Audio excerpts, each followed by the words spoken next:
Get rid of it.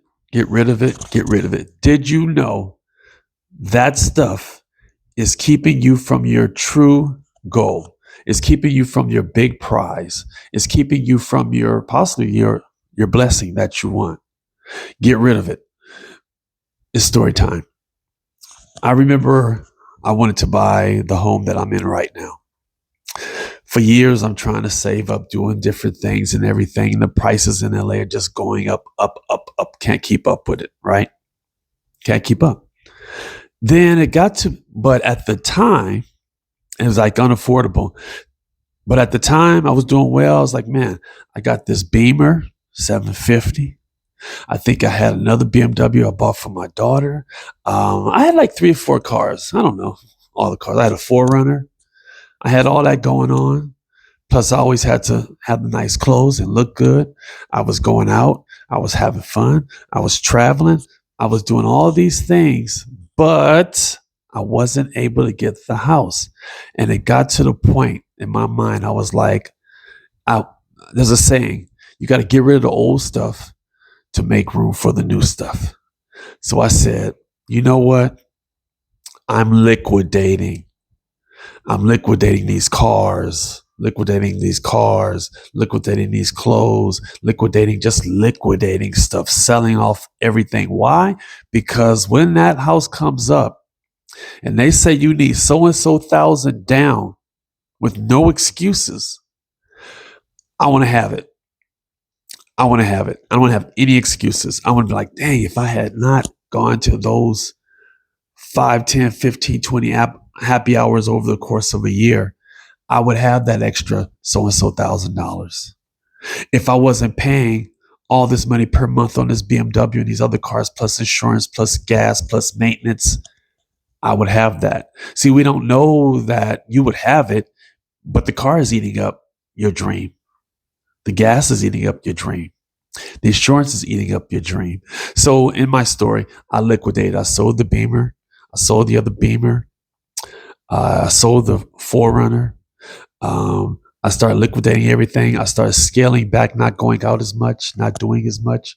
People thought I was boring, right? People thought you're being cheap because you don't want to do these things.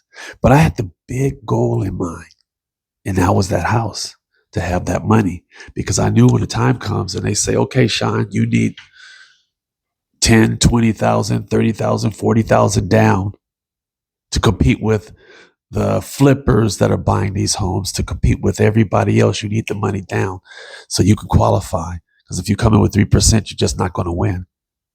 And that's what I did. And when the time came, I had the money. I had the money waiting for me. It was a stretch, but I had it, and I didn't have to worry about selling the car because it was gone or anything else, right? Now, as for you, ask yourself, what's eating up your money? What's eating up your end goal, your end dream? Unless your dream is to have that $1,000 per month car, and that's your dream. And you're fine living in an apartment and paying $1,000 a month on a car. Then you're there. But also, what about other things you want in life? What if you want to travel more, but you can't travel more because you don't have the money, but that new purse you bought last month ate up your travel money, right? That Louis Vuitton purse ate up your travel money. I don't know all the brands, Louis, Gucci, Fendi. I have friends that have every earring, every purse, every wallet. Brothers got all the watches. They got it all. And then they're like, dang, Sean, I want to buy this house. They're not ready. I want to go on this trip, but I don't have the money. They're not ready. It's eating them up. Oh, where you at? Oh, I'm in Vegas. They're not ready. Vegas is eating up their dream. But they had a good time in Vegas. But Vegas is eating up the dream.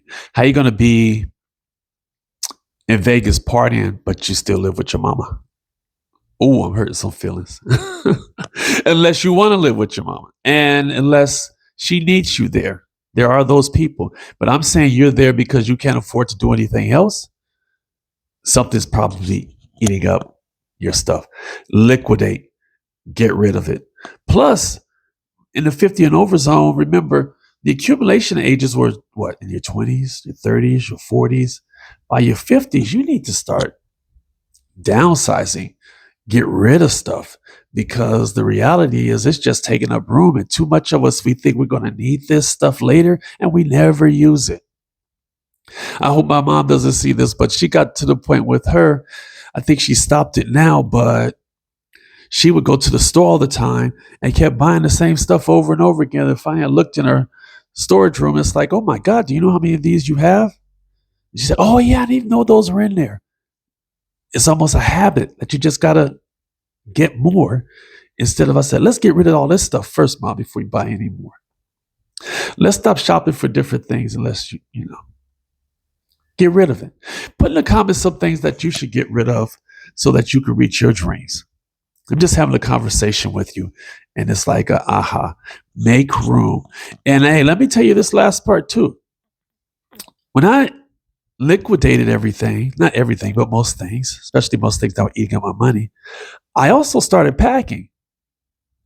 I started packing. Can you believe it? A year before I moved, I'm liquidating and packing the stuff that I really cared about. My art, my drum I got, I don't know, when I on one of my travels, pictures of my kids, everything I knew I was going to really hold on to and hold dearly, I started putting in boxes and packing for the day. And I'm going to be at that new home.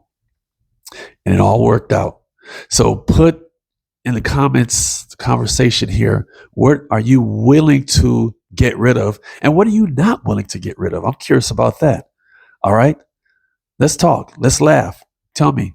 Say, Sean, you're right, or Sean, you're a fool. Yeah. Oh, I'm just having a conversation. See you guys on the next video.